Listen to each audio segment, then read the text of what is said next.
मुझे बस study material देंगे क्या? बुक है क्या? बोलिए।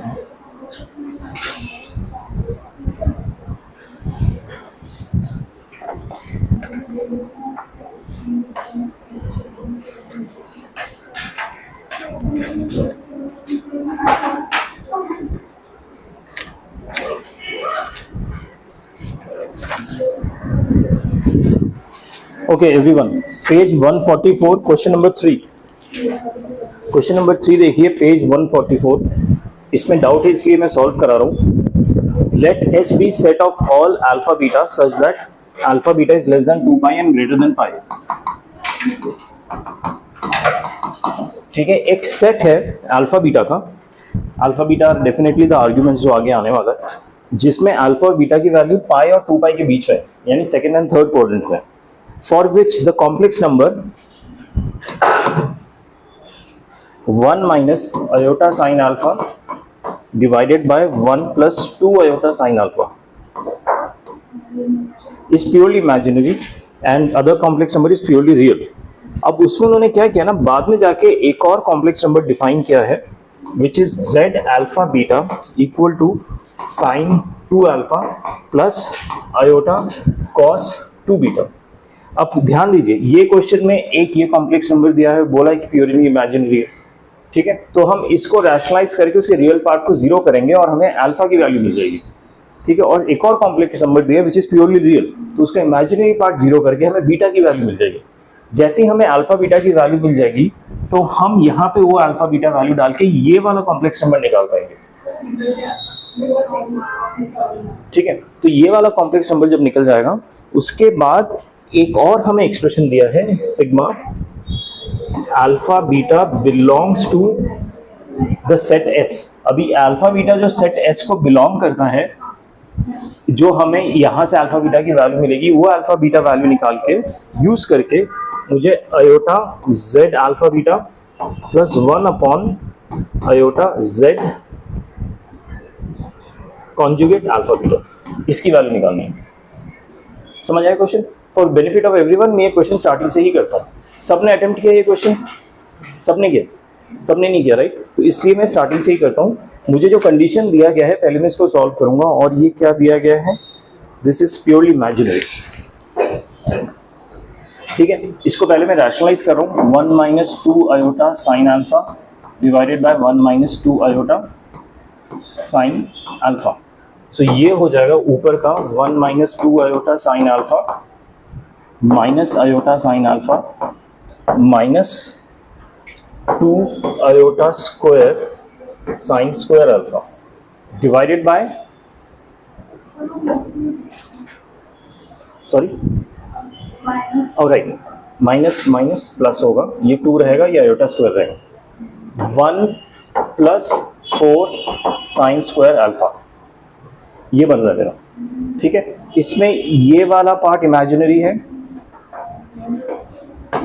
ये वाला पार्ट इमेजिनरी,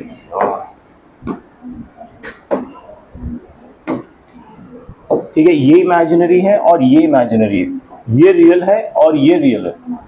और क्वेश्चन में क्या गिवन है? This is purely what, imaginary या रियल? फर्स्ट वाला हाँ, प्योरली इमेजिनरी है। मतलब इसका जो रियल पार्ट है ये क्या होना चाहिए? जीरो होना चाहिए। तो मैं इमेजिनरी पार्ट को छोड़ दे रहा हूँ, मुझे चाहिए ही नहीं, मुझे सिर्फ रियल पार्ट ही पिक करना है। और रियल पार्ट होगा 1, this is plus 2 iota square, iota square is -1 to -2 sine square alpha divided by 1 plus 4 sine square alpha equal to 0। 0 क्यों? क्या? क्योंकि रियल पार्ट इसका, this is a purely imaginary number, so real part इसका 0 है। ठीक है, ये cross multiply किया तो 0 हो जाएगा, बचेगा क्या? 1 equal to 2 sine square alpha. इस वाले टर्म को सॉल्व करेंगे तो साइन अल्फा आएगा 1 अपॉन √2 प्लस माइनस। ठीक है, अब हमारा अल्फा की वैल्यू निकालनी है। अल्फा में क्या कंडीशन दिया है कि alpha lies between pi and 2 पाई, मतलब पाई एंड 2 पाई, यहाँ पे हमारा अल्फा लाई करता है, थर्ड एंड फोर्थ क्वाड्रेंट। ठीक है, साइन यहाँ पॉजिटिव है, यहाँ पॉजिटिव है, यहाँ दोनों नेगेटिव होता है, राइट? और मेरे पास नेगेटिव वैल्यू है, मैं नेगेटिव साइन मुझे आंसर में आया है, मतलब मैं इसके कॉरस्पॉन्डिंग एंगल निकाल सकता हूँ। अच्छा, पाई 1/√2 जब हम 0 से 90 डिग्री के बीच में देखते हैं कहाँ पे आता है? 1/2 45 डिग्री पाई बाय 4 पे। दैट मीन्स अगर मैं नेगेटिव एक्स एक्सिस के नीचे पाई बाय 4 जाता हूँ तो भी मेरा आंसर आएगा, ठीक है, और मैं इस पॉजिटिव एक्स एक्सिस से नीचे पाई बाय 4 जाता हूँ तो भी मेरा आंसर आएगा, राइट। और दोनों में नेगेटिव ही आएगा क्योंकि दोनों में साइन नेगेटिव रहता है। सो मेरा पहला आंसर होगा ये वाला थीटा और दूसरा आंसर होगा ये वाला थीटा। समझ आया? सो इससे मेरे एक्चुअली अल्फा है, थीटा नहीं है। अल्फा के दो वैल्यूज होंगे, एक आएगा ये पाई प्लस पाई बाय 4। समझ आया? पाई प्लस पाई बाय 4 कितना होता है?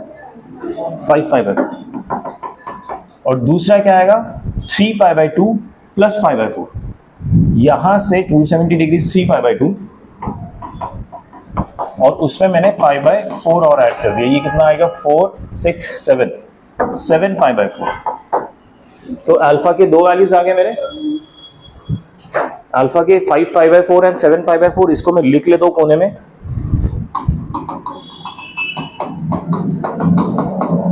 ठीक है, अब मैं क्या करूंगा? सेकंड कंडीशन से बीटा की वैल्यू निकालता हूं। सेकंड कंडीशन गिवन है मुझे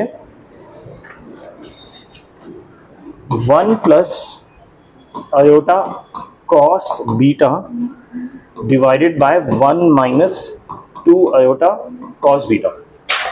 ये है प्योरली रियल, यानी इसका इमेजिनरी पार्ट 0 होगा। सो पहले रैशनलाइज करते हैं।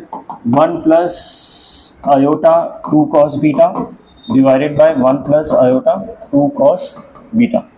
सॉल्व करो, ऊपर आएगा 1 plus iota 2 cos beta plus iota cos beta plus 2 iota square cos square beta divided by 1 plus 4 iota square cos square beta.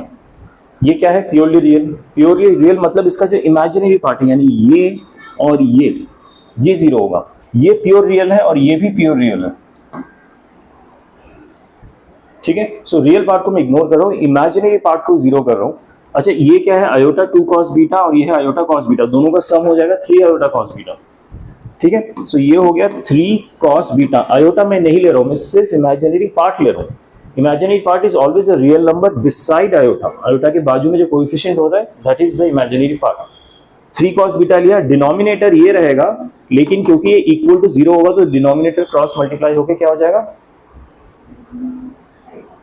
ठीक है, 0 हो रहा है, यानी कॉस बीटा कितना हो गया?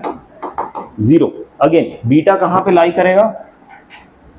पाई से लेके 2 पाई, ठीक है। कॉस कहां पे 0 होता है? पाई बाय 2 पे 0 होता है। Cos 0 is 1, cos pi by 2 is 0, यानी यहां पे कॉस 0 होगा नीचे की तरफ, ठीक है। ये वाला जो एंगल है यहां पे कॉस 0 होगा, यानी बीटा इज 3 पाई बाय 2। ये जो ट्रिग्नोमेट्री वाला मैं फटाफट करता हूं ना, आपको भी इतना एक्सपर्टीज हो जाना चाहिए इसमें कि ये सब एंगल निकालने में टाइम वेस्ट ना हो, अदरवाइज हम कॉम्प्लेक्स नंबर के क्वेश्चन में ट्रिग्नोमेट्री में फंस जाएंगे, ठीक है। सो बीटा की एक ही वैल्यू आई है क्योंकि एक ही जगह पे वो 0 हो रहा है। सो बीटा की मेरी क्या वैल्यू आ गई? 3 पाई बाय 2। नाउ अब मुझे एक नया कॉम्प्लेक्स नंबर दिया हुआ है जो मुझे ये अल्फा और बीटा वैल्यू यूज करके बनाना है, ठीक है। अब कॉम्प्लेक्स नंबर का जो डेफिनेशन गिवन है वो क्या गिवन है? z alpha beta belongs to s which is equal to what? Can someone tell me? Sin 2 alpha plus iota cos 2 beta, ठीक है। अब देखिए मेरे पास अल्फा के दो वैल्यूज है और बीटा के एक ही वैल्यू है। दैट मींस मैं कॉम्बिनेशन करके दो अल्फा बीटा का कॉम्बिनेशन, एक ये और एक ये, दो कॉम्बिनेशन बना सकता हूँ, ठीक है। सो कॉम्बिनेशन करके मैं पहला कॉम्प्लेक्स नंबर z1 बना रहा हूँ। z1 would be sin 2 times 5 pi by 4. 2 times 5 pi by 4 is 5 pi by 2 plus iota 2 times 3 pi by 2 यानी cos 3 pi। ये समझ आया क्या किया मैंने? ये मेरा पहला कॉम्प्लेक्स नंबर है। दूसरा कॉम्प्लेक्स नंबर होगा sin, अब मैं दूसरा कॉम्बिनेशन ले रहा हूँ, 7 pi by 4 को 2 से मल्टीप्लाई कर रहा हूँ तो 7 pi by 2 plus iota cos 2 से फिर से 3 पाई आ गया, ठीक है। अब ट्रिग्नोमेट्री को सॉल्व करते हैं। 3 pi by 2 5 pi by 2 sorry 5 pi by 2 कितना होता है? 2 पाई plus pi by 2, 2 pi plus pi by two is 4 5, हाँ 5 पाई बाई टू यहाँ पे होता है, ये 2 पाई प्लस पाई बाई टू, यानी 2 पाई मतलब एक पूरा सर्कल मारा मैंने, उसके बाद पाई बाई टू और ऊपर आ गया, यानी वापस 90 डिग्री पॉजिटिव पे आ गया मैं। तो साइन 90 कितना होता है 1, ठीक है। So this is 1 plus iota cos 3 pi, cos 3 पाई मतलब ये 2 पाई पूरा, फिर एक और पाई यहां पे आ गया मैं, हाँ। तो cos 3 पाई कितना हुआ, cos 0 is 1, then it is 0, then it is -1, यानी ये -1 आ गया, ठीक है। दूसरा sine 7 pi by two, 7 pi by two को हम लिख सकते हैं 3 pi plus pi by two, right, 6 7, या 3 पाई मतलब एक चक्कर पूरा, फिर दूसरा चक्कर यहाँ पे 3 पाई खत्म हुआ प्लस पाई बाई टू, यहाँ पे आके खत्म हो रहा है 7 पाई बाई टू। तो sine 7 pi by two is -1, ये समझ आया, साइन 7 पाई बाई टू -1 हुआ, ठीक है, क्योंकि sine pi by two is 1, लेकिन जब मैं उल्टा कर दूंगा, मैं नेगेटिव, जब साइन के नेगेटिव क्वाड्रेंट्स में आ जाता हूँ तो यहाँ पे -1 आएगा, और ये minus iota same, cos 3 pi is -1, तो माइनस आयोटा। तो मुझे दो कॉम्प्लेक्स नंबर मिल गए। इस डेफिनेशन का जो यूज था अब ये खत्म हो गया, क्योंकि मुझे दोनों कॉम्प्लेक्स नंबर मिल गए। अब मुझे फाइनली जो टर्म निकालना है वो क्या है, ठीक है, एक काम करता हूँ, ये दोनों कॉम्प्लेक्स नंबर्स में अब लिख लेता हूँ, बाकी मैं हटा देता हूँ। 1 minus iota -1 minus iota, 1 minus iota -1 minus iota, ये दोनों कॉम्प्लेक्स नंबर आ गए मेरे पास, ठीक है। अब मुझे लिखना है, हाँ, जो एक्सप्रेशन की वैल्यू निकालनी है वो है sigma alpha beta belongs to S iota Z alpha beta plus 1 upon iota Z conjugate alpha beta. आप एक चीज समझिए, अभी तक हमने जितना किया ना उसमें कुछ भी ऐसा कॉम्प्लिकेटेड कॉन्सेप्ट यूज नहीं हुआ है। इस जस्ट के दिमाग को ठंडा रख के आराम से करते जाना है और अपने ऊपर विश्वास रखना है कि मैं ठीक कर रहा हूँ, ठीक है। बस वैल्यूज कैलकुलेशन आप ठीक कीजिए, उतना आप ध्यान रखिए, ठीक है। अब इसमें भी ऐसे ही है, सिग्मा मतलब क्या, मेरे पास इनका समेशन करना है, तो पहले मैं अगर इसका समेशन करता हूं तो मुझे दोनों जो मैंने नंबर्स अराइव किए हैं दोनों को एक एक करके यूज करना है, दैट मीन सिग्मा, ठीक है। तो आयोटा जेड अल्फा बीटा अगर मैं करता हूँ, अल्फा बीटा का कॉम्बिनेशन मुझे ऑलरेडी पता ही है, 5 पाई बाई 2 और 3 पाई, वो मैं निकाल चुका हूँ ऑलरेडी। सिमिलरली सेकंड वाला भी है, तो इसको अगर मैं एक्सपैंड करूं ये अल्फा बीटा के कॉम्बिनेशन से, तो पहले कॉम्बिनेशन से जो मुझे आयोटा इनटू कॉम्प्लेक्स नंबर मिलेगा वो मिलेगा 1 माइनस आयोटा, समझ आया। और इसी में और सिग्मा लगा रहा हूं तो दूसरा कॉम्प्लेक्स मिलेगा -1 माइनस आयोटा, समझ आया। इसका मैंने एक्सपेंशन किया, सिग्मा मतलब कि आप ऐड कीजिए जितने भी कॉम्प्लेक्स नंबर है, तो मैंने जितने भी कॉम्प्लेक्स नंबर है वो ऐड कर दिया, बट सब में आयोटा मल्टीप्लाइड था इसलिए मैंने आयोटा खुद से मल्टीप्लाई किया, समझ आया ये सिग्मा क्या किया मैंने।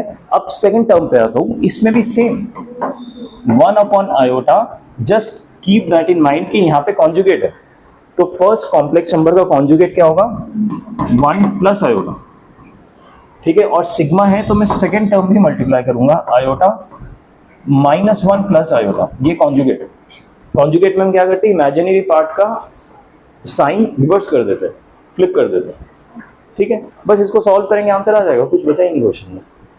This is iota minus iota square minus iota square plus 1 upon iota plus iota square plus 1 upon minus iota plus iota square, ठीक है। इसमें सॉल्व करेंगे तो क्या होगा, ये दोनों कैंसिल हो रहे हैं, minus iota square is 1, this is 1, तो दोनों सम होके 2 हो जाएगा, ठीक है। Plus 1 upon what is this, iota -1, this is minus iota -1। देखिए ये ना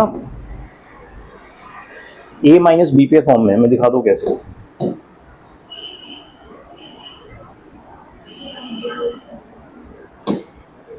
so this becomes 2 plus 1 upon, ये आयोटा -1 को मैं -1 प्लस आयोटा लिख रहा हूं, ठीक है। और इसको लिख रहा हूं -1 माइनस आयोटा, बस रिवर्स फ्लिप किया मैंने, ठीक है। अभी देखिए a plus B a minus B के फॉर्म में, यानी a square minus B square, 2 plus LCM लिया a plus B a minus B, so -1 का स्क्वायर यानी 1 प्लस नहीं माइनस होता है a square minus B square minus iota का स्क्वायर, ठीक है। ऊपर क्या आएगा cross multiply, -1 minus iota -1 plus iota cross multiply, तो ये कैंसिल हो गया, बचा क्या 2 प्लस ये हो गया -1 यानी -2 डिवाइडेड बाय 1 प्लस 1 2 यानी 2 - 1 आंसर इज 1। समझ आया? 1 लाने के लिए इतनी मेहनत, ठीक है। ओके आगे बढ़ते हैं। आज हमारा क्या करने का प्लान था, ट्रिग्नोमेट्री के जितने क्वेश्चंस थे टेस्ट के वो हम आज क्लास में रीडू करने वाले थे। We wanted to visit through the question but unfortunately what has happened, जो हमारा टेस्ट पेपर है हमारे वेबसाइट शुगर ग्लास आपको पता है जहाँ से आप टेस्ट देते हैं, उस टेस्ट पेपर से सारे क्वेश्चन डिलीट हो गए due to a database issue. कुछ डेटाबेस इशू हुआ, सारे क्वेश्चन गायब हो गए, 20 के 20 क्वेश्चन। सो मेरे पास कोई क्वेश्चन ही नहीं है कि मैं उनको कैसे कराऊं। So I will work with Abhishek sir to find out कि उन डेटा को रिट्रीव कैसे कर सके, एंड जब once that is retrieve those questions are present, इसके बाद हम करेंगे क्लास में, ठीक है। Unfortunately those questions are not there. अब डेटाबेस में क्या इशू है I don't know, is it hidden or is it deleted या whatever the issue is, I need to talk to Abhishek sir on that. So once that issue is fixed उसके बाद हम trigonometry करेंगे। तो अब क्या करना है फिर, परम्यूटेशन कॉम्बिनेशन, ठीक है। आपके स्कूल में परम्यूटेशन कॉम्बिनेशन चल रहा है या खत्म हो गया, is it over, it is finished. So they have started with next chapter, they have started with binomial after permutation.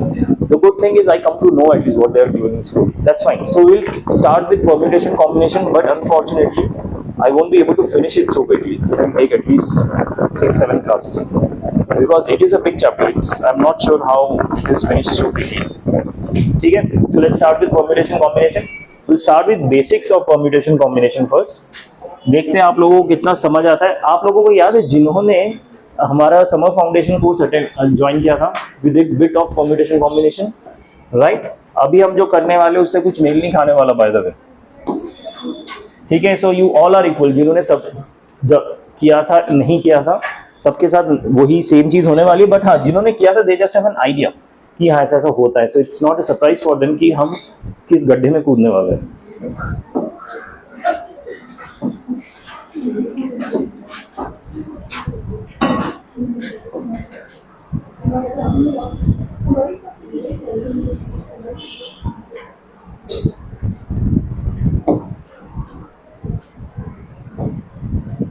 अच्छा बेसिकली ना even before we start with the topic or the chapter, permutation combination का layman terms में मतलब पता है क्या? Do you know what is permutation combination in general English? Do you use this term कि इसमें बहुत सारे कॉम्बिनेशन हो सकते हैं? You know specially I don't know, girls जब कपड़े खरीदते तो कलर कॉम्बिनेशन ढूंढते हैं, right. So that is only वही कॉन्सेप्ट यूज हो रहा है, बट मैथमेटिकली यूज हो रहा है कि यहाँ पे अच्छी चीजों की जगह बोरिंग चीजों का कॉम्बिनेशन करेंगे, दैट इज नंबर्स। कि नंबर्स को हम कैसे कंबाइन कर करके मल्टीपल ऑप्शंस बना सकते हैं, ठीक है। That is the basic of combination and it is absolutely not like what you imagine. जो आप डेली लाइफ में कॉम्बिनेशन यूज करते हैं उस टाइप का कुछ भी नहीं है, it's much more different. That's why थोड़ा सा आपको इसमें फॉर्मूला एंड कॉन्सेप्ट्स में ध्यान देना पड़ेगा, ठीक है। जो परम्यूटेशन कॉम्बिनेशन का बेसिक होता है ना, basic absolutely basic fundamental, that is called fundamental principle of multiplication. अगर आपको ये समझ आ गया ना तो फर्दर टॉपिक्स है वो समझने में बहुत आसान हो जाएगा, ठीक है। सो फंडामेंटल प्रिंसिपल ऑफ मल्टीप्लिकेशन में हम सबसे ज्यादा टाइम देने वाले, सबसे ज्यादा बेसिक क्वेश्चन इसमें करने वाले, सो दैट हमारा इस टॉपिक में कोई डाउट ही ना रहे, कॉन्सेप्चुअली हमें एकदम समझ आ जाए before getting into all the formulas etcetera, ठीक है। जो परम्यूटेशन का फॉर्मूला होता है, कॉम्बिनेशन का फॉर्मूला, तो सब में बाद में आएंगे। 2-3 दिन तो हम इसी पे ही बिताएंगे, इसी के ही क्वेश्चंस करेंगे जिससे हम डायरेक्टली कर सकते हैं विदाउट यूजिंग फॉर्मूला, ठीक है। That is the intent. एक बार ये कंफर्टेबल हो जाओ ना कि हाँ इसमें कोई डाउट, जैसे कि मैं अभी कॉम्प्लेक्स नंबर के करते हुए बता रहा था ना, ट्रिग्नोमेट्री के एंगल्स निकालना आपके लिए एकदम कंफर्टेबल होना चाहिए। इट इज लाइक दैट कि ये इतना कंफर्टेबल होगा तो आप फॉर्मूला वगैरह आराम से अप्लाई कर पाएंगे। You have to reach that stage, ठीक है।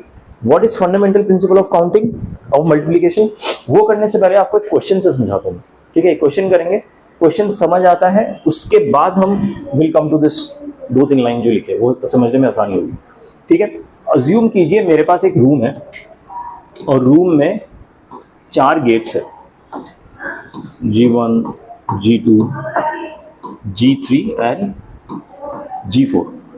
ठीक है, हमें कंडीशन दिया गया है कि a person can enter from a get but he can't come out of that get, किसी और ही गेट पे से बाहर आना है उसे। द कंडीशन इज जिस गेट से एक बंदा घुसेगा उसके दूसरे गेट से बाहर आना है। It can be any other get but not the get from which he entered. ठीक है, इस तरह के कितने पॉसिबिलिटीज है, how many ways of doing things like this.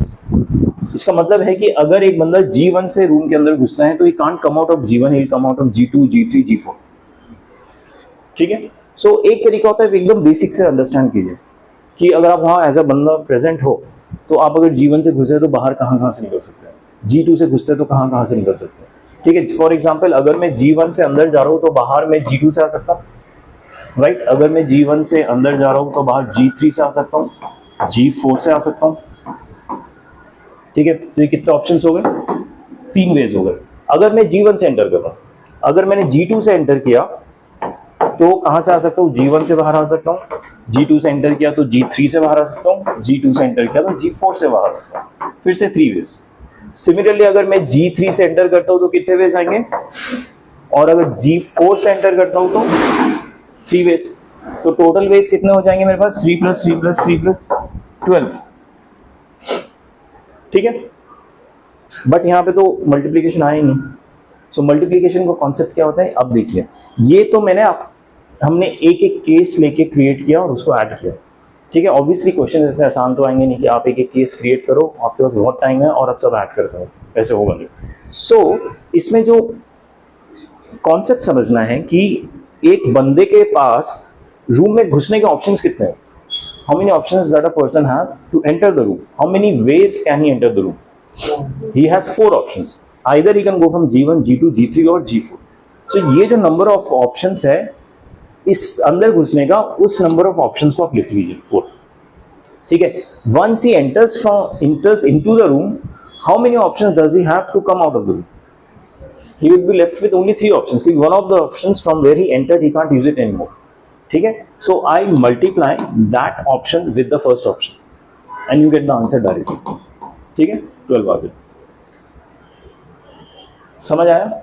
ये जो मैंने फर्स्ट वो किया ना, ये टोटल चीज कि रूम में घुसना है और दूसरे दरवाजे से बाहर निकलना है, that thing is called a job, नौकरी। एक काम दिया गया मुझे, इसको जॉब कहते हैं। इसके भी सब जॉब्स होते हैं। सब जॉब मतलब पहला सब जॉब है कि मैं रूम में एंटर करूं। पहले सब जॉब करने का तरीका कितना है, 4। दूसरा सब जॉब क्या है कि मैं रूम से बाहर निकलूं, उसको करने का तरीका कितना है, 3। So total number of ways which is defined by fundamental principle of multiplication is 4 × 3 12। इसको आप फंडामेंटल प्रिंसिपल ऑफ मल्टीप्लिकेशन की वजह से मल्टीप्लाई करो या फिर आप लॉजिकली भी सोच के देखो तो ये मल्टीप्लिकेशन ही आएगा। बेसिकली 3-4 बार आ रहा है, देखिए 1 2 3 4 3-4 बार आ रहा है, तो 3 को मैंने इसलिए 4 बार मल्टीप्लाई कर दिया। तो आप लॉजिकली सोच के भी देख सकते हैं या कह सकते हैं फंडामेंटल प्रिंसिपल ऑफ मल्टीप्लिकेशन की वजह से मल्टीप्लाई। ठीक है, now let's come to not a definition but more of a explanation. What is fundamental principle of multiplication? Say a job is done with sub job 1 and sub job 2 and both are done in a definite order.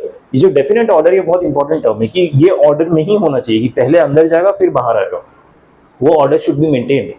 ठीक है, तभी हम fundamental principle of multiplication लगा सकते हैं, जब order maintain होता है। कई सिचुएशन होता है जहाँ पे ऑर्डर मेंटेन नहीं होता। ठीक है, वो कैसे करेंगे वो बाद में देखेंगे। ठीक है, but say a job is to be done with sub job 1 and sub job 2, both are done in a definite order, एक ऑर्डर में करना है। If number of ways of doing sub job 1, जैसे कि इसमें रूम में अंदर घुसना, एंड सब जॉब 2, इसके रूम से बाहर निकलना, are m and n respectively, मतलब सब जॉब 1 करने का m तरीका है और सब जॉब 2 करने का n तरीके हैं। ठीक है, then number of ways of doing the job जो इन दोनों सब जॉब्स को इंक्लूड करके बनता है, कंप्लीट होता है, इज m × n। समझ आया इसका एक्सप्लेनेशन? m × n कैसे आया? एक जॉब करना है, उसमें 2 सब जॉब्स है, हो सकते 3 भी हो सकता है 4 भी हो, जितने भी होंगे उसके नंबर ऑफ वेज को आप मल्टीप्लाई कर दीजिए, आपको आंसर आ जाएगा। ठीक है, ये इसका एक्सप्लेनेशन, इससे ज़्यादा कुछ नहीं है। इसके बाद जितना भी आप सीखेंगे डिफरेंट वेराइटीज ऑफ क्वेश्चन करके सीखेंगे और उसमें क्या क्या टेक्निक्स यूज होते हैं उससे सीखेंगे। ठीक है, इसके बाद का जो सीखने का पार्ट है वो क्वेश्चन को समझने का पार्ट है। अलग अलग क्वेश्चन कैसे सवाल, कैसे आपको सिचुएशंस देते हैं, सिचुएशन को सॉल्व कैसे करते हैं। ठीक है, so after that will solve as many questions as possible. Will start with some basic questions.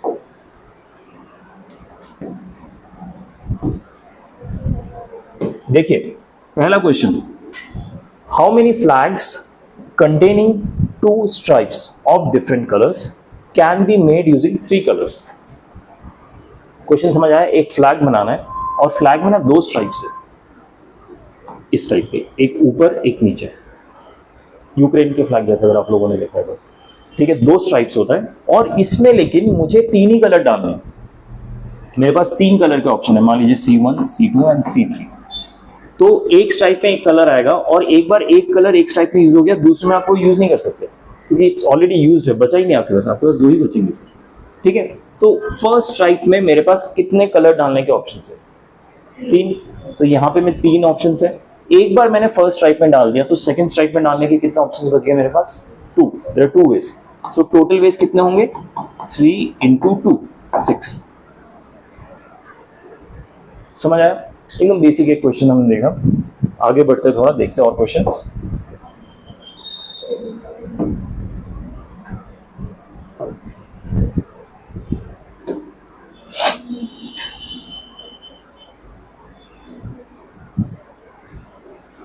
Okay, in an exam there are 3 true false questions. ठीक है, ट्रू फॉल्स क्वेश्चन एग्जाम में, आपके एग्जाम्स में आते हैं? ट्रू फॉल्स नहीं आते ना सर, अब नहीं आ रहा, बड़े हो गए आप लोग। In an exam there are 3 true false question. In how many ways one can attempt the paper? ठीक है, 3 true false के क्वेश्चन है। अब उस पेपर को अटेम्प्ट करने के कितने तरीके हैं? First condition, each question has to be attempted. 3 question है, तीनों ट्रू फॉल्स के हैं, तो अगर हर क्वेश्चन आपको अटेम्प्ट करना ही है तो कितने तरीके होंगे उसको अटेम्प्ट करने के? मतलब मेरे पास क्वेश्चन 1 है, क्वेश्चन 2 है, क्वेश्चन 3 है, राइट? 3 क्वेश्चन है पेपर में। क्वेश्चन 1 अटेम्प्ट करने के कितने तरीके होंगे? या तो मैं ट्रू दे सकता हूँ आंसर या फॉल्स दे सकता हूँ। 2 तरीके हो गए, राइट? अगर मैंने 2 तरीके हो गए तो क्वेश्चन 2 के कितने तरीके बचेंगे? अब 2 ही बचेंगे। क्वेश्चन 2 ऊपर से अफेक्टेड ही नहीं है, इसमें भी 2 ही तरीके, ट्रू या फॉल्स दे सकते हैं। क्वेश्चन 3 में भी 2 तरीके। ठीक है, तो टोटल तरीके कितने हो गए? 2 × 2 × 2 8। ठीक है, इसको हम थोड़ा सा केस बेसिस से भी समझते हैं कि इसमें कैसे कैसे केसेस होंगे। कुछ कह रहे हैं? बोलो, डाउट है कुछ? नहीं, आई टेल यू व्हाई। इसलिए मैं केस करके आपको दिखाऊंगा। अच्छा, मान लीजिए कि पहले क्वेश्चन में मैंने ट्रू आंसर दे दिया, मान लीजिए ट्रू आंसर दे, चलो फॉल्स भी लिख सकते हैं। 2 ऑप्शन मेरे पास पहले क्वेश्चन के, ट्रू एंड फॉल्स। पहले ट्रू वाला लेता हूं कि मैंने पहले क्वेश्चन को ट्रू आंसर दिया। ठीक है, अब मेरे पास क्या ऑप्शन है? जब मैं सेकंड क्वेश्चन में आऊंगा तो सेकंड क्वेश्चन का आंसर देने का क्या तरीका है? अगेन 2, ट्रू या फॉल्स। तो मान लीजिए मैंने पहले को ट्रू दिया, सेकंड को भी ट्रू ही दे रहा हूं। ठीक है, अब इसके बाद थर्ड क्वेश्चन आने का क्या तरीका, आंसर देने का क्या तरीका है? ट्रू और फॉल्स। मान लीजिए मैं थर्ड को भी ट्रू दे रहा हूं। ठीक है, सो मेरा एक तरीका of giving the paper is this, right? दूसरा तरीका क्या हो सकता है कि मैंने पहले क्वेश्चन को ट्रू दिया, दूसरे को फॉल्स दे दिया, इंस्टेड ऑफ ट्रू फॉल्स दे दिया। अच्छा छोड़ो फॉल्स में, let's not go into false right now. पहले क्वेश्चन को ट्रू दिया, सेकंड को भी ट्रू दिया, बट तीसरे को फॉल्स दे दिया। ठीक है, सो ये मेरा पहला तरीका ये था कि ट्रू ट्रू ट्रू, तीसरा हो गया, दूसरा हो गया ट्रू ट्रू फॉल्स। ये मेरा दूसरा तरीका हो गया। तीसरा तरीका क्या हो गया? पहले को ट्रू दिया, दूसरे को ट्रू की जगह अब मैंने दे दिया फॉल्स। ठीक है, अब फॉल्स देने के बाद तीसरे को फिर से मैंने ट्रू दे दिया, तो ये मेरा तीसरा तरीका हो गया, ट्रू फॉल्स ट्रू। ठीक है, अब चौथा तरीका क्या हो गया? ट्रू फॉल्स और तीसरे को भी फॉल्स। ये मेरा चौथा तरीका हो गया। 4 तरीके हो गए। अगर मैं फर्स्ट क्वेश्चन का आंसर ट्रू लेता हूं, अगर मैं फर्स्ट क्वेश्चन का आंसर फॉल्स लेता हूं, उसके बाद सेम ट्री ही बनेगा, exactly same. The only thing is first term would be f instead of t। तो तो यहां से मुझे 4 तरीके और मिल जाएंगे टोटल, राइट। तो टोटल तरीके कितने हो गए? 1 2 3 4 और यहां से और 4 8। सो इस तरह से 8 आते हैं। That's why we don't add. देखो एक और तरीका आप ध्यान में रख सकते हैं कि ऐड कब करते हैं और मल्टीप्लाई कब करते हैं। जब आपके सारे सिनेरियोज फुलफिल हो जाते हैं, नॉट से सिनेरियोज, आपके सारे सब जॉब्स जब तक फुलफिल नहीं होते तब तक आपके मल्टीप्लाई आता है। यानी एंड क्वेश्चन 1 करना है, एंड क्वेश्चन 2 करना है, एंड क्वेश्चन 3 करना है। 3 सब जॉब्स पूरे होंगे तभी आपका जॉब पूरा होगा। जब तक आपके सब जॉब्स पूरे नहीं हो रहे तब तक आपको मल्टीप्लाई करते रहना है, ठीक है। और जैसे ही मान लीजिए ये जॉब पूरा हो गया, उसके बाद एक और कोई सिनेरियो है कि once you are done with question paper, उसके बाद आपको पॉइंट फ्लिप करना है, मान लीजिए हाइपोथेटिकली, तो उसमें ऐड हो जाता है। जैसे coin flip won't be a good example, वो मैं आपके बता दूं, आगे ये फिर से कंफ्यूजन आने वाला है। जब भी कंफ्यूजन होगा ना, convert it in English language कि आपको कॉइन फर्स्ट अटेम्प्ट करना है, एंड सेकंड करना है, एंड थर्ड करना है, तभी आपका सिनेरियो पूरा होगा, राइट। जब एंड होगा वो हमेशा मल्टीप्लिकेशन में कन्वर्ट होगा, ठीक है। जब और आएगा वो प्लस में कन्वर्ट होगा, ठीक है। सो आप ये इंग्लिश लैंग्वेज वाला भी यूज कर सकते हैं। मैं जनरली मुझे यूज करने की जरूरत नहीं पड़ती क्योंकि मैं इतना कर चुका हूँ कि देख के समझ जाता हूँ, लेकिन जब इनिशियली कंफ्यूजन होता है always convert that to English, कि आप ध्यान में रखते हुए कैसे करेंगे। हिंदी में मत करना क्योंकि हिंदी में और का कुछ और मतलब हो जाता है ना, उल्टा हो जाता है, तो वो कंफ्यूजन ना हो, इसलिए हमेशा इंग्लिश में ही करना, ठीक है। ओके, फर्स्ट सिनेरियो समझ आ गया, each question has to be attempted. Second scenario क्या है? One can attempt or leave the question. मतलब आप चाहो तो फर्स्ट क्वेश्चन छोड़ भी सकते हो या अटेम्प्ट भी कर सकते हो, ये आपकी मर्जी है। तो अगर मेरे पास ये ऑप्शन है where one can attempt or leave the question, तो क्वेश्चन 1 के साथ क्या क्या ट्रीटमेंट हो सकता है आप लोग बता सकते हैं? कोई भी? हाँ, या सो क्वेश्चन 1 के या तो 2 आंसर दे सकता हूं, ट्रू या फॉल्स, या फिर I can completely leave it, I can skip the question. That means I have now 3 ways of dealing with question number 1। Question number 1 के साथ डील करने के 3 तरीके हो गए मेरे पास। या तो मैं आंसर दे दूं ट्रू या फॉल्स, या मैं कंप्लीटली स्किप कर दूं, आई लीव द क्वेश्चन। ये समझ आया? क्वेश्चन नंबर 1 से डील करने के 3 तरीके हो गए। सिमिलरली क्वेश्चन नंबर 2 के साथ डील करने के कितने तरीके होंगे? 3। 3 के साथ भी 3, तो तीनों जगह 3 3 आ रहा है, यानी 3 क्यूब 27। समझ आया? फंडामेंटल प्रिंसिपल ऑफ मल्टीप्लिकेशन, ठीक है। Is it fine? Third, at least 1 question has to be attempted. कम से कम एक क्वेश्चन तो अटेम्प्ट करना ही है।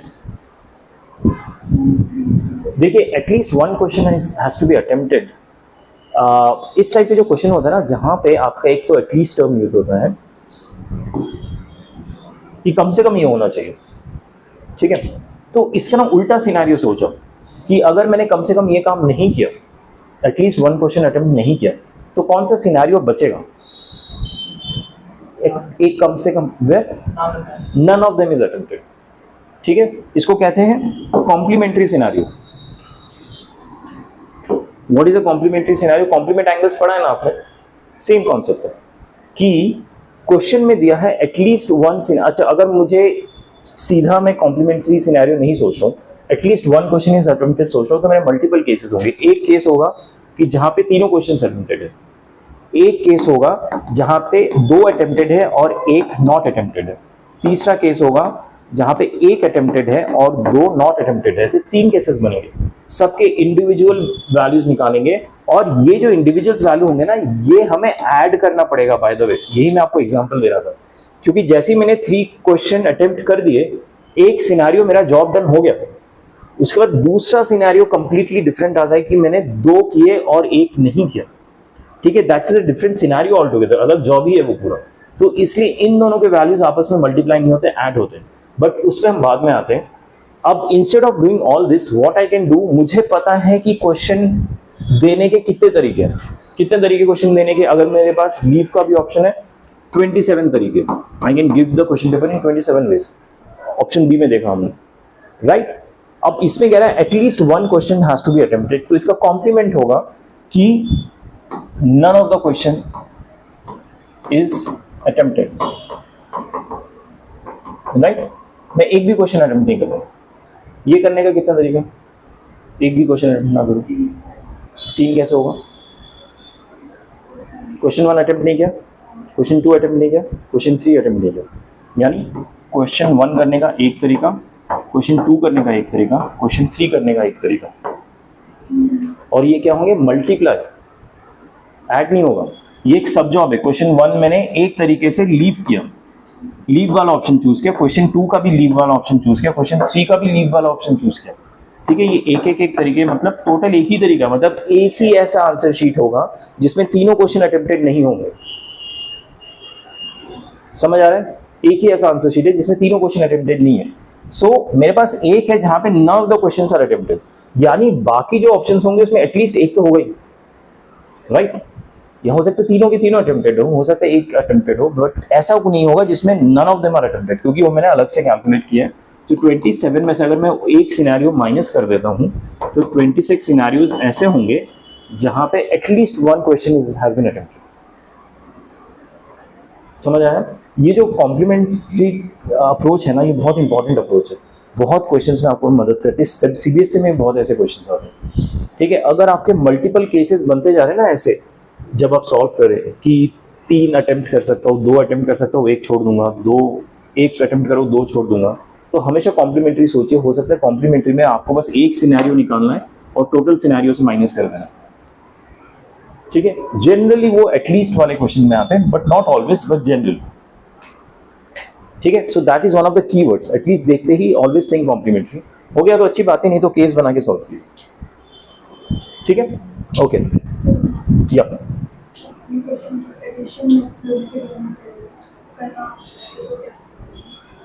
मतलब इस वाले से करना पड़ेगा, ओके।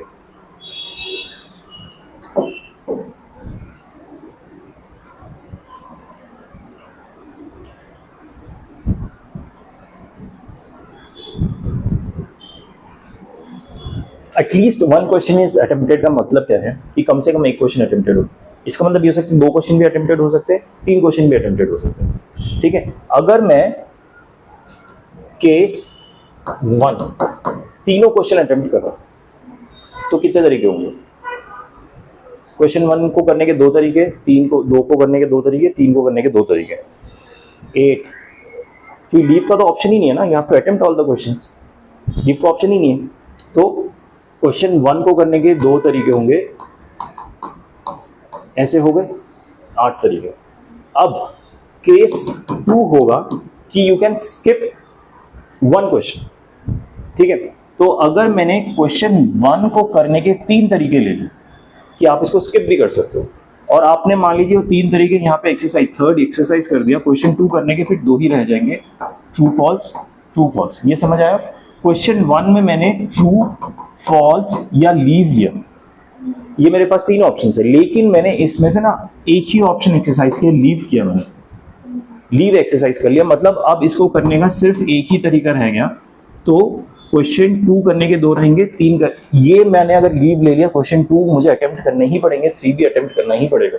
ये करने का 2 तरीका, ये करने का 2 तरीका, ठीक है। सो केस 2 में अगर मैंने क्वेश्चन 1 लीव किया तो 4 तरीके हो गए, 2 into 2 into 1।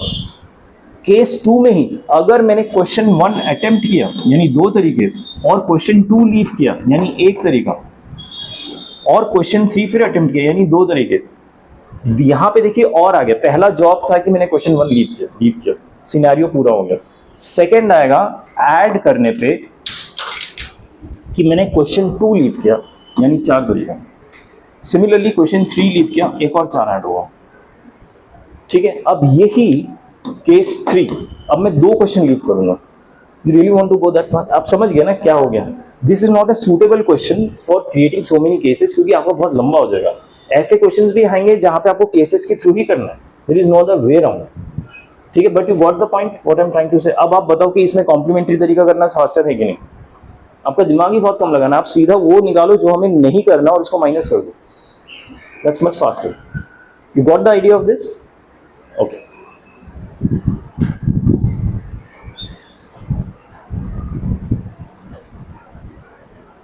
Okay, this is an interesting question.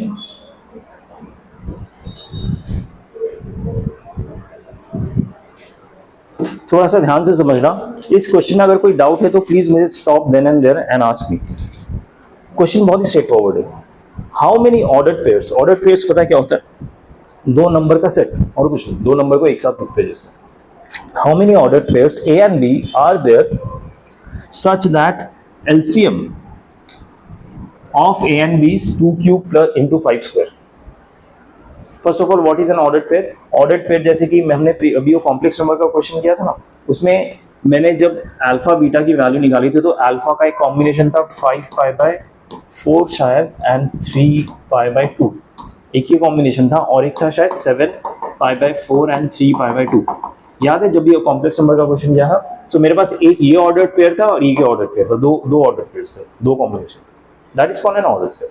ठीक है. So how many ordered pair, कैसे कितने ऐसे नंबर्स के कॉम्बिनेशन होंगे such that LCM of A and B, यानी उन दोनों नंबर्स का जो एलसीएम है, lowest common multiple, that is 2 cube into 5 square. ठीक है. So where should we start this? By understanding what is LCM. LCM होता क्या है पहले इसको थोड़ा फंडामेंटली समझते हैं, क्योंकि एलसीएम हमने बहुत पहले किया था. और हम कैसे करते थे एलसीएम? हम समझ के नहीं करते थे. हमें बोला गया था 12 15 का एलसीएम निकालो, बस धनाधन हम शुरू हो जाते थे. राइट. इससे ज्यादा हम कुछ नहीं करते थे, आंसर लिख देते थे एलसीएम. अब एलसीएम होता क्या हमें ये नहीं पता. राइट. उसका प्रैक्टिकल मतलब क्या होता है ये सब हमें आइडिया ही नहीं है. ठीक है. तो उसको प्रैक्टिकली अगर मैं समझाऊं, if I take the same example, 12 और 15 का ही लेता हूं मैं, कि मुझे 12 और 15 का एलसीएम निकालना है. सो 12 का आप प्राइम फैक्टराइजेशन कीजिए तो ये कितना होगा? 4 इंटू 3 यानी 2 स्क्वायर इंटू 3. राइट. और 15 का कितना होगा? 5 इंटू 3. इसमें 2 का फैक्टर पावर 2 है, 3 का फैक्टर पावर 1 है, 5 का पावर 1 है और 3 का पावर फिर 1. अब जो एलसीएम होगा ना, आपको हर एक प्राइम नंबर को पिक करना है और उसका हाईएस्ट पावर लिखना है. इन दोनों ऑप्शन में 2 का हाईएस्ट पावर कितना है? इसमें तो है ही नहीं, तो हाईएस्ट पावर 2 हो गया. सो ये आपको लिख देना. ठीक है. इन दोनों नंबर में 3 का हाईएस्ट पावर कितना है? दोनों में 1 है, तो 3 रेज़ टू द पावर 1 लिखना. इन दोनों नंबर में 5 का हाईएस्ट पावर इसमें 1, इसमें है ही नहीं, तो 1 लिख देना. So this is your LCM.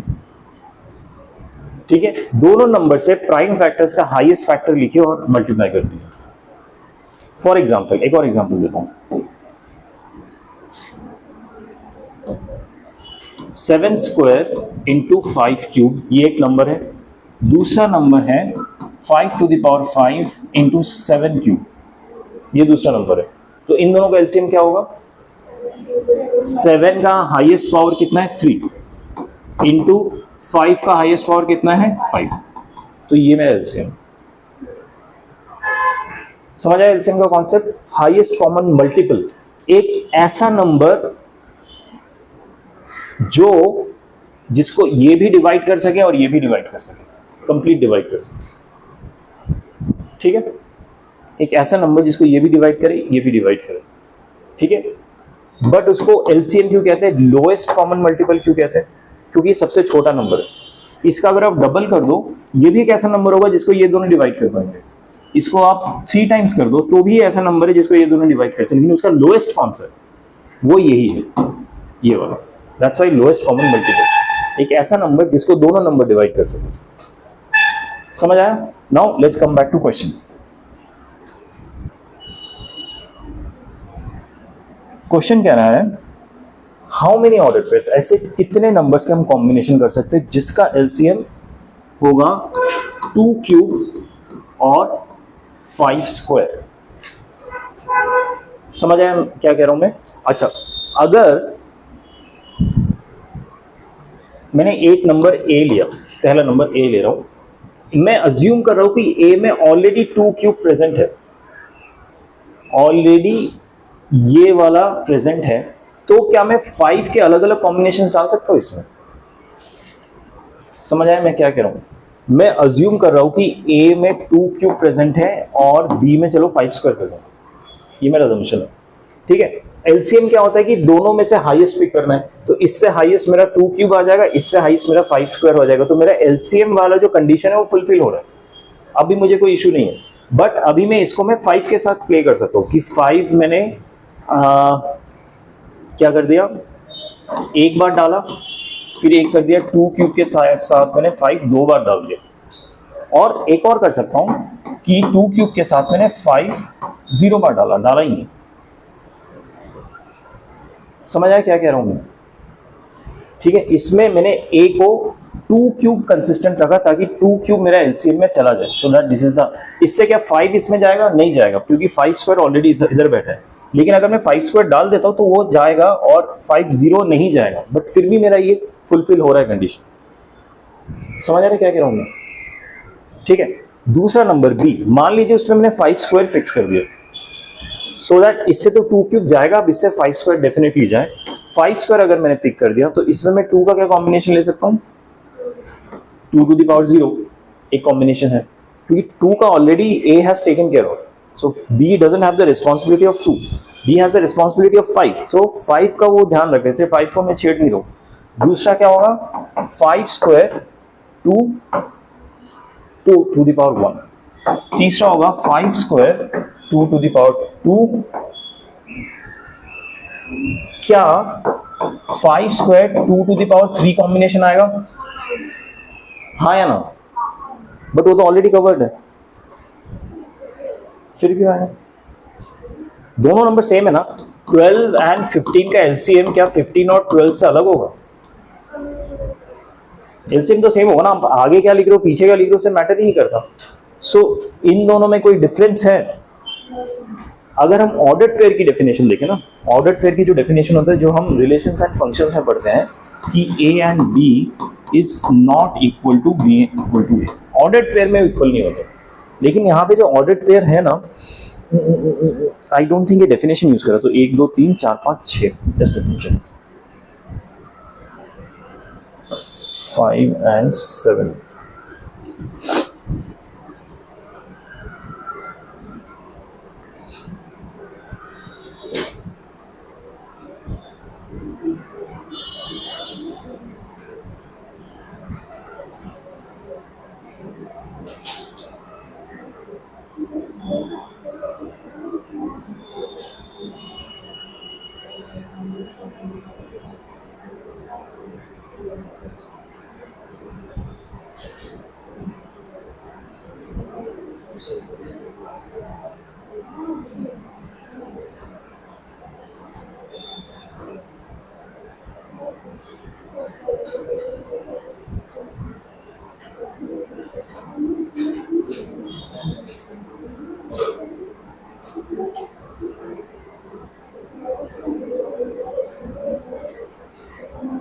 हाँ, इसमें ऑर्डर्ड पेयर का डेफिनेशन यूज किया।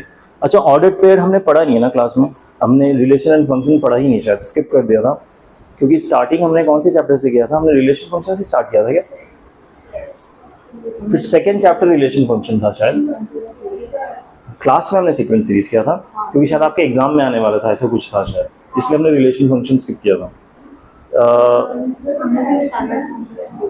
ना, standard function is a particular type of a function, it's not definition of a function. ठीक है, मैं आपको थोड़ा सा पहले ना ऑर्डर्ड पेयर समझा दो, एलसीएम समझाया था, एलसीएम समझ आया ना सबको?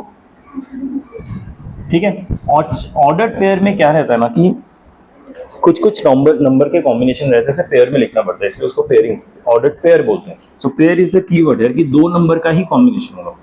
ऑर्डर्ड पेयर के डेफिनेशन के हिसाब से a, b is not equal to b, a। ऐसा क्यों होता है हम जब रिलेशन फंक्शन पढ़ेंगे तब समझेंगे, अभी के लिए आप बस इतना इंफॉर्मेशन ही याद रखिए। ठीक है, मतलब 12-15 का combination is not equal to 15-12 का कॉम्बिनेशन। ठीक है, अब हमने जो अभी बेसिक कॉन्सेप्ट पढ़ा था फॉर एलसीएम, वो अभी भी सेम रहेगा कि मुझे अगर एलसीएम ये चाहिए 5 स्क्वायर, ठीक है, सो ए और बी के क्या का कॉम्बिनेशन पॉसिबल हो सकता है। सबसे पहले मैं ए के पोजीशन में इसका पावर 3 लेता हूं, 2 का पावर 3 ले रहा हूं। ठीक है, 3 के साथ 5 का पावर 0 आ सकता है, 3 के साथ 5 का पावर 1 आ सकता है, 3 के साथ 5 का पावर 2 आ सकता है। ठीक है, ये मैं भी सारे ए पोजीशंस की बात कर रहा हूं। अभी मैं ये तो मैंने 2 ले लिया, अब मैं 5 लेता हूं। यार कुछ ना बेसिक इसमें मिस हो रहा है। 5 अगर मैंने पावर 2 ले लिया,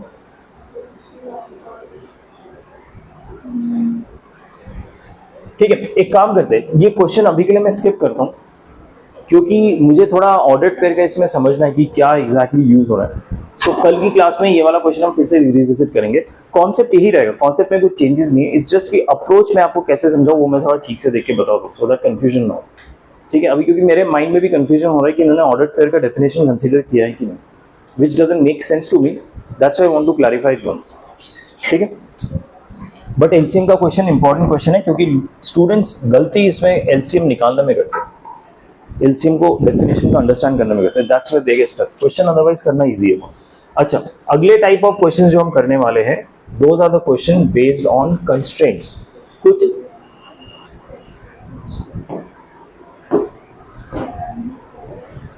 होगा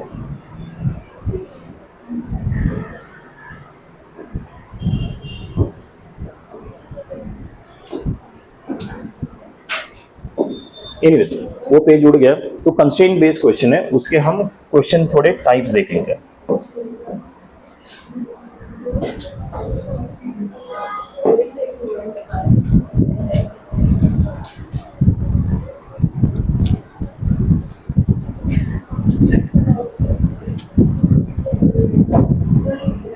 ठीक है, क्वेश्चन देखते हैं। क्वेश्चन गिवन है, how many 6 letter words can be formed by jumbling the letters of jungle such that the vowels are at extreme position.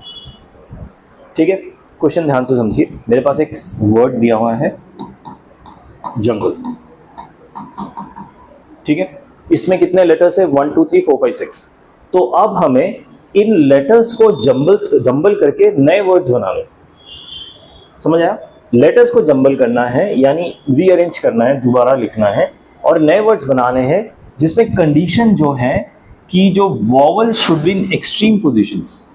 एक तो वॉवल्स क्या होता है आपको पता ही है ना, ए ई आई ओ यू, वो एक्सट्रीम पोजीशन में होना चाहिए यानी फर्स्ट एंड लास्ट पोजीशन में होना चाहिए, those are the extreme positions. तो अभी मेरे पास देखिए 6 पोजीशंस अवेलेबल हैं क्योंकि इसमें 6 लेटर्स है। फर्स्ट पोजीशन और लास्ट पोजीशन किसके लिए रिजर्व्ड है? वॉवल्स के लिए। इस वर्ड में कितने वॉवल्स हैं? 2 वॉवल्स है। ठीक है, तो फर्स्ट पोजीशन भरने के कितने तरीके हैं? अगर मेरे पास वर्ड में ही 2 वॉवल्स हैं, how many ways of filling the first position are there? 2 veg.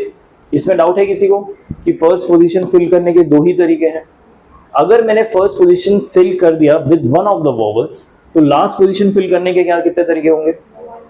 1 तरीका, राइट? ये मेरा क्लोज हो गया। ठीक है, नाउ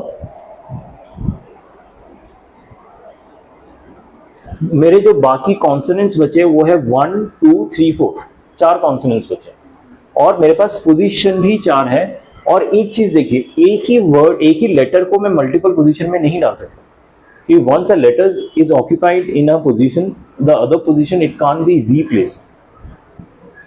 ठीक है, तो अगर जे मैंने यहाँ पे डाल दिया, जे में दोबारा और किसी पोजीशन में नहीं डाल सकते बिकॉज रिपीटेशन हम नहीं कर सकते। ठीक है, सो जे को, अच्छा जे छोड़िए, ये जो सेकंड पोजीशन है अब इसमें कितने तरीके हैं कॉन्सोनेंट्स डालने के लिए? जो रिमेनिंग है जे 4 है।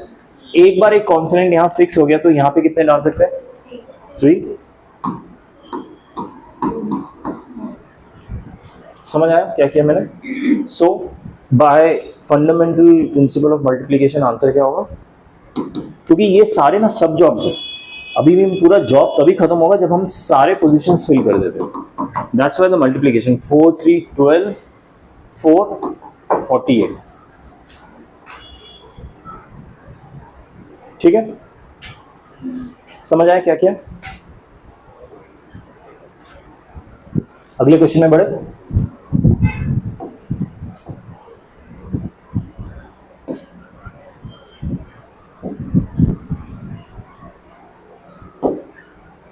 Very similar type of question, I would like you guys give it a shot. Question क्या है? How many words can be formed bye rearranging the letters of the word Delhi such that the vowels occupy odd places. पिछले question में क्या था? Extreme positions था. इसमें कह रहा है कि ऑड प्लेसेस ऑक्यूपाई करे एंड हमें जो वर्ड यूज करना है दिल्ली. ट्राई करेंगे आप लोग. Give it a shot.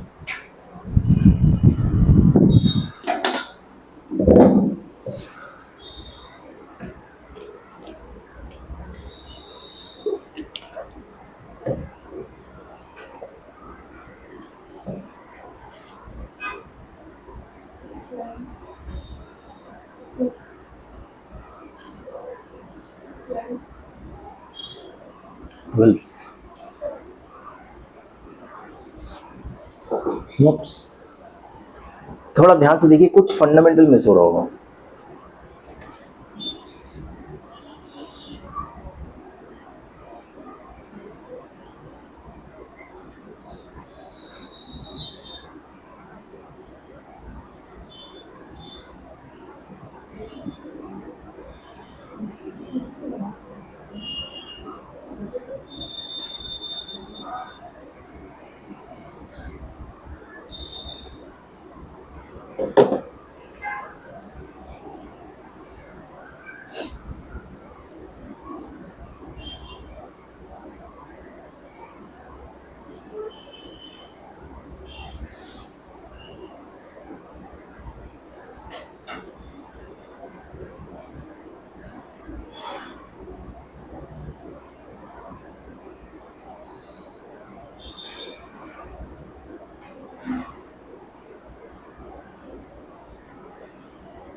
Yeah.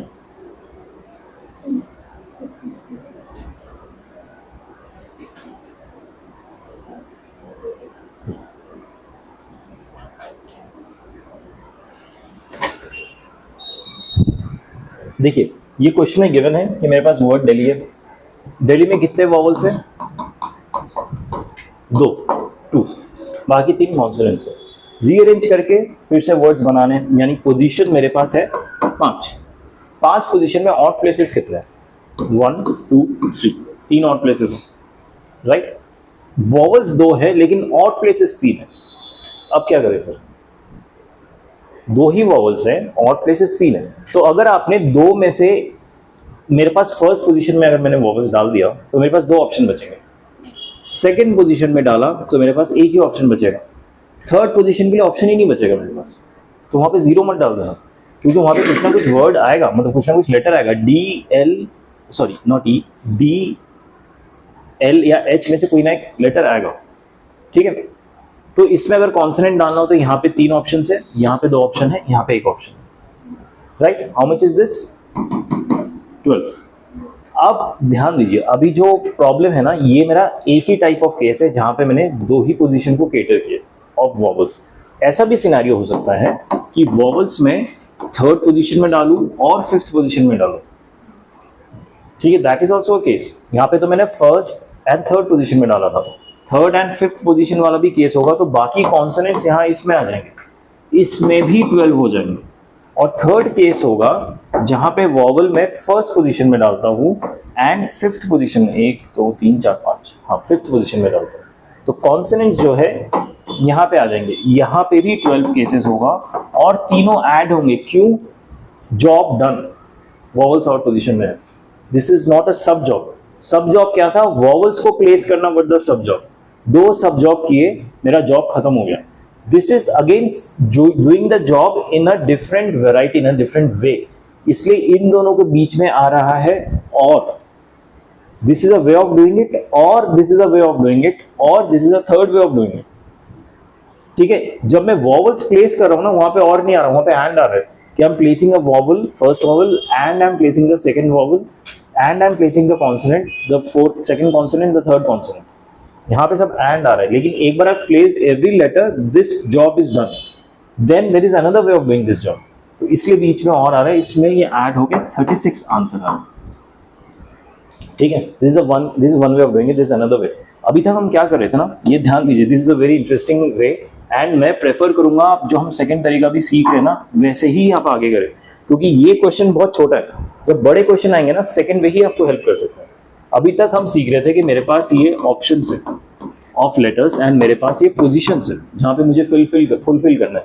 मैं क्या कर रहा था, पोजीशन के हिसाब से अपने नंबर्स डाल रहा था कि फर्स्ट पोजीशन पे 2 ऑप्शन है, सेकंड पोजीशन के लिए 3 ऑप्शन है, जो भी है।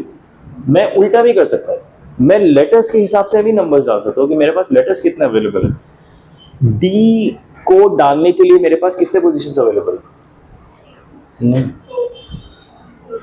सी इट विल डिपेंड कि मैंने वॉवल्स के साथ क्या किया।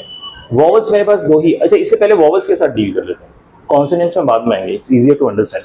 ई को डालने के कितने पोजीशंस है मेरे पास, 3 पोजीशंस है। सो ई के लिए मेरे 3 ऑप्शंस है, 3 ways of putting E in the arrangement. I को डालने का कितने ऑप्शन बचेंगे अब, once I fix the position of E 2,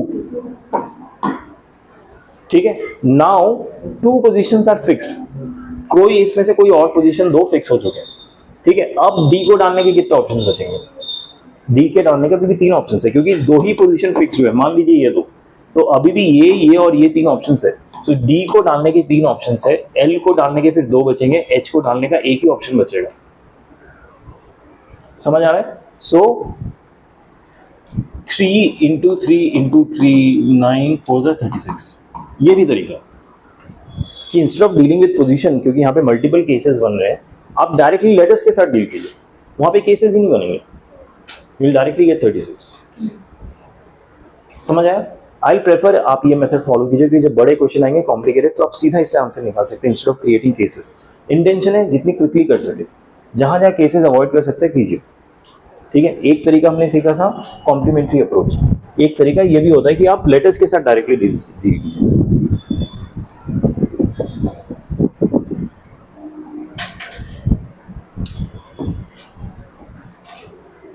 Okay, another question.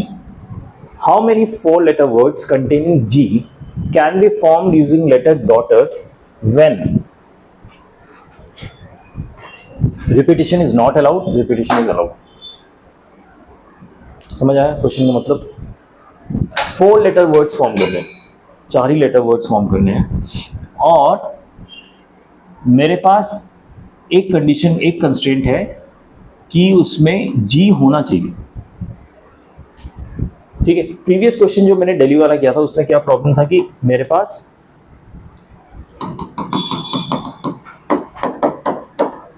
Odd positions ज्यादा थे, लेटर्स कम थे, ठीक है। ई एंड आई 2 ही था वॉवल्स, लेकिन पोजीशंस ज्यादा थे, तो मैंने कम वाले पे अपना कैलकुलेशन किया, ठीक है। और इसमें कंडीशन क्या हो रहा है कि मेरे पास लेटर्स ज्यादा है डॉटर में जितने भी है, लेकिन पोजीशन मुझे सिर्फ 4 ही फिल करना है। How many 4-letter words, 4-letter words he form करना, तो इसमें भी मैं कम वाले पोजीशन में ही डील करूंगा, जो कम वाला रहेगा ना उसमें डील करना आसान रहता है।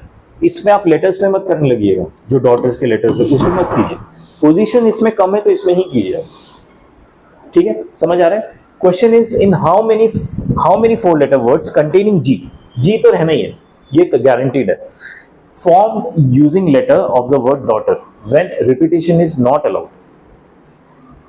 ट्राई करेंगे या करके दूंगा, एक करके दे दो, बाकी आप करोगे इस टाइप का, ठीक है। एनीवेज ट्राई कीजिए, देखते हैं कि where we go. The key thing is repetition is not allowed and repetition is allowed, इससे फर्क पड़ेगा।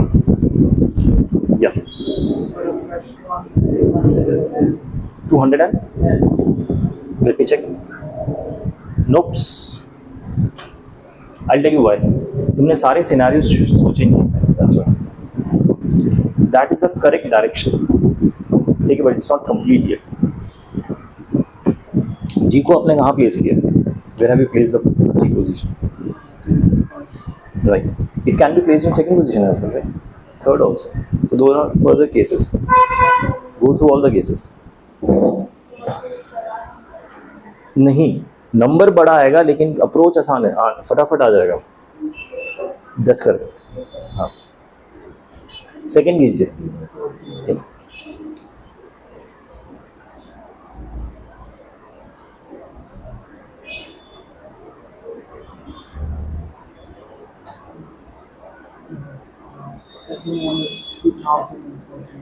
Yeah, should be something like that.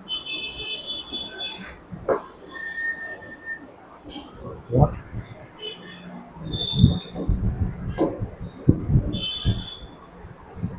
Nope. कुछ अपने fundamental 1695 is the answer. How it is the answer? Something you have to keep in mind. ठीक है? It is not that straightforward. How many four-letter words containing G can be formed using the letter of the word's daughter? ठीक है, जो second option है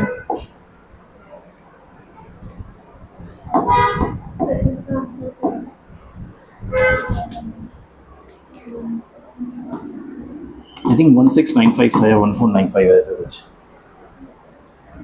See, repetition is allowed, but 8 foot. ठीक है, repetition is allowed, but the condition, the constraint remains the same. The G has to be there. ठीक है, so अगर आपने G को फर्स्ट पोजीशन में डाला तो यहाँ पे एक ही ऑप्शन, उसके बाद डॉटर में कितने लेटर्स है थोड़े, 1 2 3 4 5 6 7 8 लेटर्स, राइट. सो यहाँ पे अब आपके पास 7 ऑप्शंस आएंगे, फिर 7 आएंगे, फिर 7 आएंगे. इस तरह से आपको 4 केसेस फॉर्म करने पड़ेगी. Instead of that what you can do is you do a complementary approach कि जहाँ पे जी है ही नहीं. ठीक है, first find out total number of 4-letter words that can be formed using all the letters of daughter. ठीक है, repetition is allowed. Then find out how many 4 letters of word can be formed without using G. देन उसको subtract कीजिए, you will get all the words with G. The complementary approach. चलो हो गया. Okay,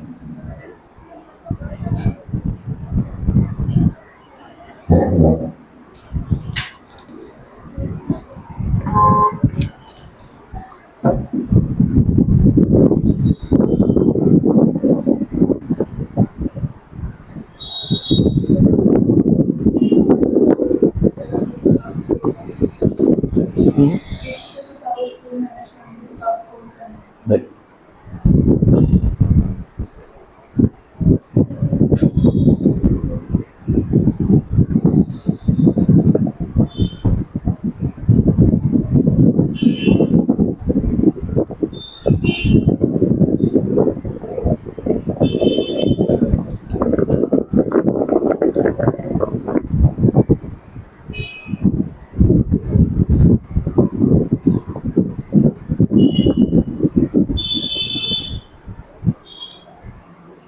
देखिए, ये क्वेश्चन करने का, फर्स्ट पार्ट करने का क्या तरीका है. How many 4-letter words containing G can be form using the word letters of daughter. Daughter में टोटल 8 लेटर्स है, 1 2 3 4 5 6, और उसमें से एक जी है. ठीक है, तो जी तो होना ही चाहिए. फर्स्ट कंस्ट्रेंट इज कि रिपीटिशन इज नॉट अलाउड, मतलब I can't use the same letter again and again. एक बार जो यूज कर लिया वो कर लिया. सो मेरे पास पोजीशन 4 है और जी होना ही चाहिए. एक केस ऐसा हो सकता है जहां पे जी फर्स्ट पोजीशन में. ठीक है, तो फर्स्ट पोजीशन भरने का कितना तरीका हो गया मेरे पास, 1. देयर इज ओनली 1 वे. जी बैठ गया. अभी टोटल 8 लेटर्स में से मेरे पास एक पोजीशन, एक लेटर यूज हो गया, बचे कितने लेटर्स, 7. सेकेंड पोजीशन भरने के कितने ऑप्शन होंगे, 7. एक लेटर यहाँ यूज हो गया. अब थर्ड पोजीशन के लिए 6 5. ठीक है, ये समझ आया. दिस इज केस 1 जहां पे जी को मैंने फर्स्ट पोजीशन में फिक्स किया. ठीक है, ये आंसर कितना आएगा, 210. ठीक है, सेकंड केस क्या होगा, जहां पे जी को मैंने सेकंड पोजीशन में फिक्स कर दिया. फिर से यहाँ पे 7 6 5 ऑप्शंस होंगे फॉर रिमेनिंग लेटर्स. इसका आंसर आएगा 210. फिर से थर्ड केस होगा जहां जी को मैंने थर्ड पोजीशन में फिक्स किया, आंसर 210. फोर्थ होगा जी को मैंने फोर्थ पोजीशन पे फिक्स किया, आंसर 210. ऐड करेंगे 840. ऐड क्यों करेंगे, समझ आ रहा है. This is first job done. Second, doing the same job again but with a different condition. Doing the same job again, doing the same job again. So this और this और this और this, that's for addition.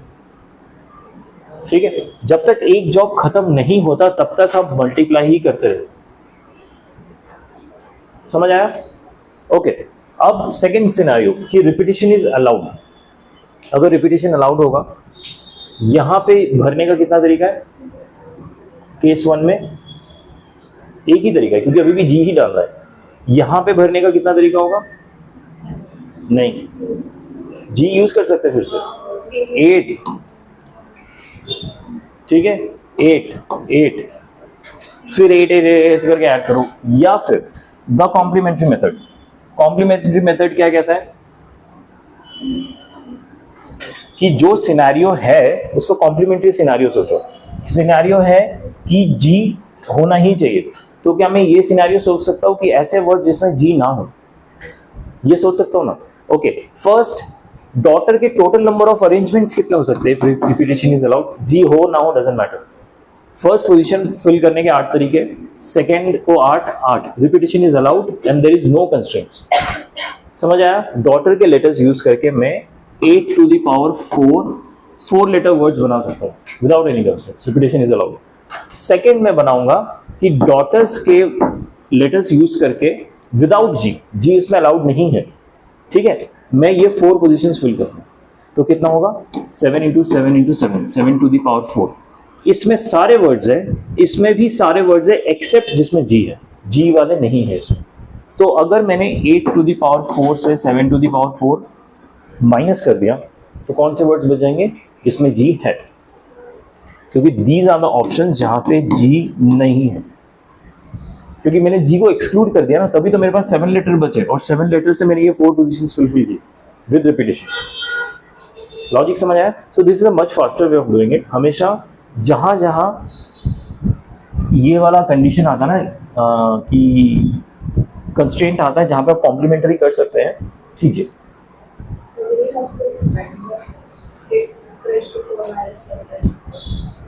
हाँ, final answer आपको लिखना होगा वैसे करके।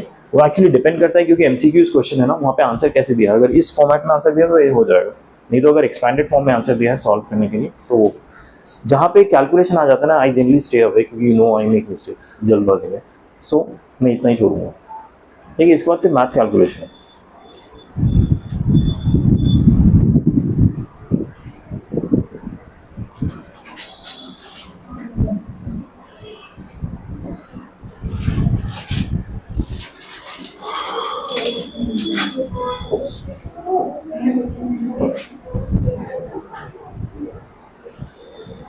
Okay, last question.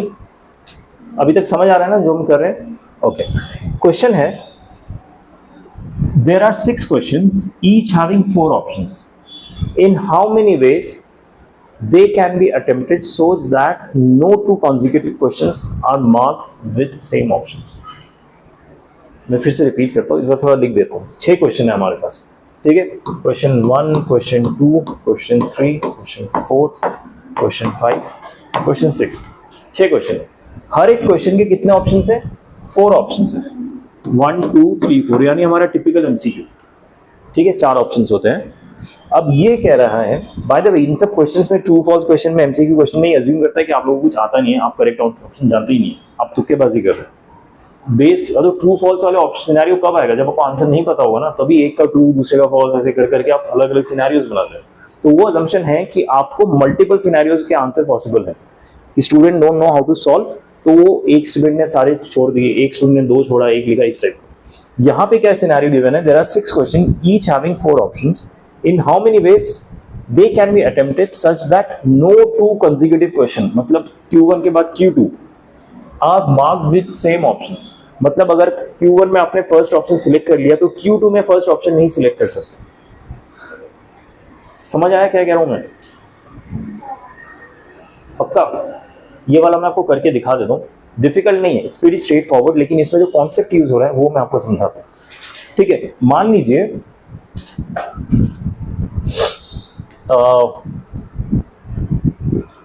Question 1 कर रहा हूं मैं। क्वेश्चन 1 में मैंने ऑप्शन 1 सिलेक्ट कर लिया, ठीक है। अभी क्वेश्चन 1 में मैंने ऑप्शन 1 सिलेक्ट कर लिया, ठीक है। लेकिन क्वेश्चन 1 में कोई भी एक ऑप्शन सिलेक्ट करने के कितने तरीके होंगे? 4 तरीके होंगे, right. So there are 4 ways. इसके 4 तरीके, 4 तरीके क्योंकि मेरे पास 4 ऑप्शन ओपन है, आप कोई भी सिलेक्ट कर लो, ठीक है। मान लीजिए मैंने फर्स्ट ऑप्शन सिलेक्ट कर लिया, तो क्वेश्चन 2 फिल करने के मेरे पास कितने तरीके बच जाएंगे? क्योंकि मैं इसमें फर्स्ट ऑप्शन अब नहीं सिलेक्ट कर सकता, ठीक है, तो मेरे पास 3 तरीके बच गए। मान लीजिए क्वेश्चन 2 में मैंने सेकंड ऑप्शन सिलेक्ट कर लिया, फर्स्ट तो सिलेक्ट कर नहीं सकता, सेकंड कर लिया। क्वेश्चन 3 करने के अब कितने तरीके बचेंगे?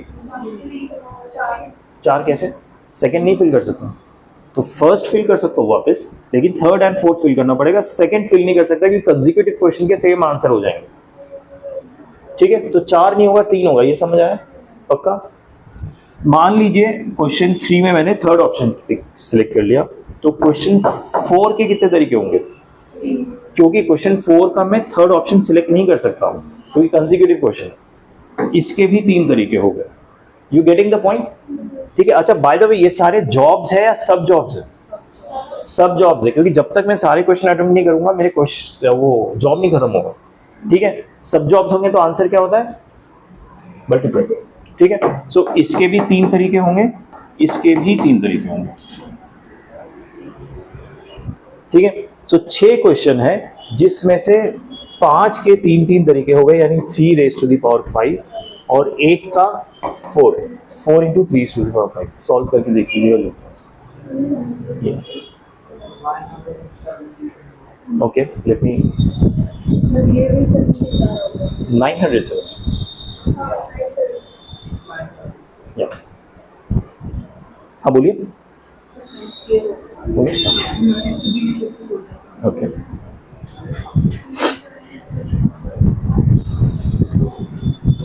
ठीक है। I think we have time to squeeze in one more question, क्योंकि एनीवेज मैं ही कर रहा हूं तो आप लोग समझ जाएंगे।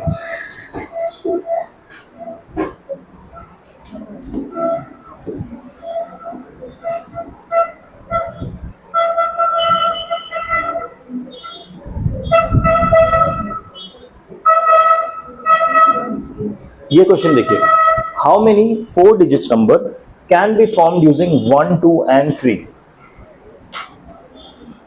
3 नंबर्स गिवन है, पोजीशंस 4 है। 0 कहां से आ गया? 0 लिखा ही नहीं उन्हें डिजिट। हाँ, दैट्स द पॉइंट। इन्होंने मेंशन किया, रिपीट कर सकते हैं या नहीं कर सकते? डज द सिनेरियो डिमांड कि हमें रिपीट करना ही पड़ेगा? एग्जैक्टली। ठीक है, ये जरूरी नहीं है हमेशा कि रिपीट करना कर सकते हो लिखा हो, it depends on the question.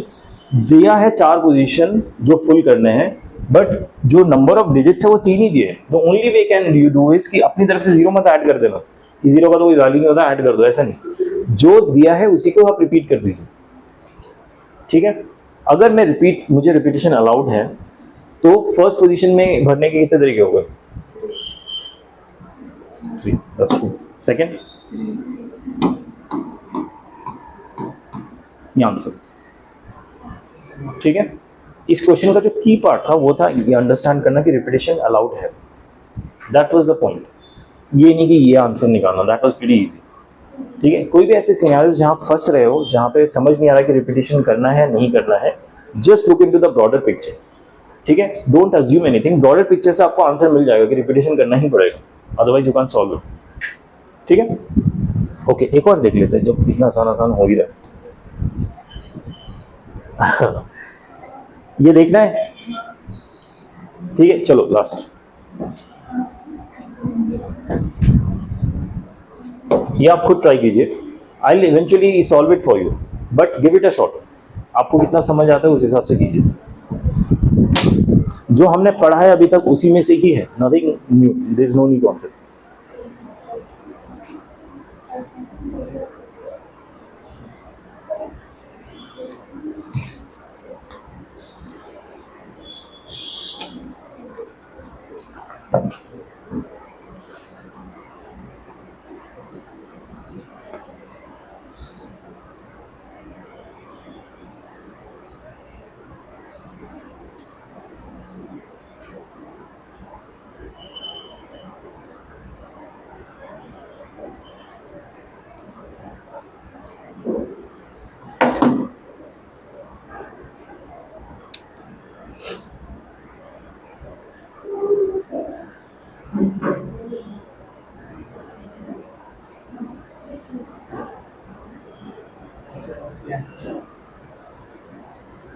What did you say?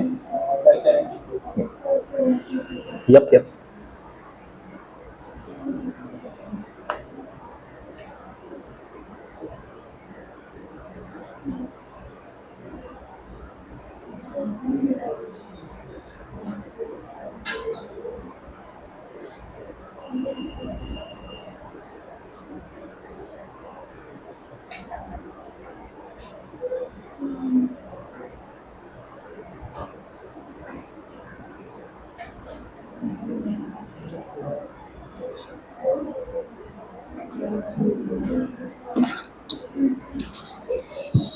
एक बार फटाफट इस क्वेश्चन को समझ लेते हैं.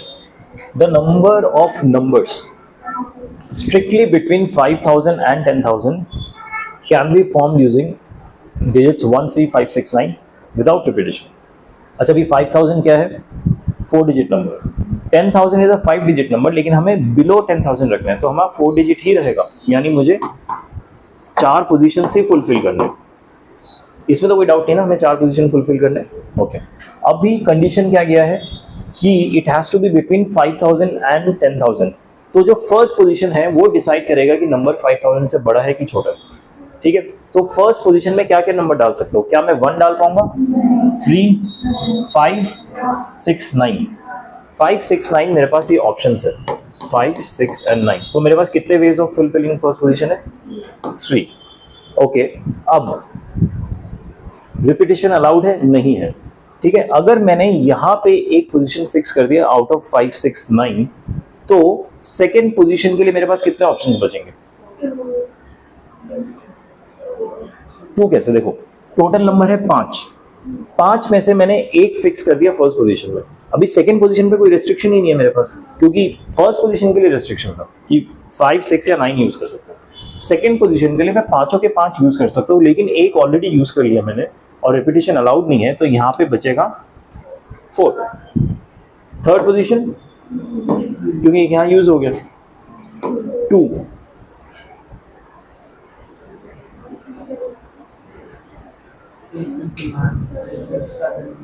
बहत्तर. स्ट्रेट फॉरवर्ड, यानी बिलीव ये जेई का क्वेश्चन.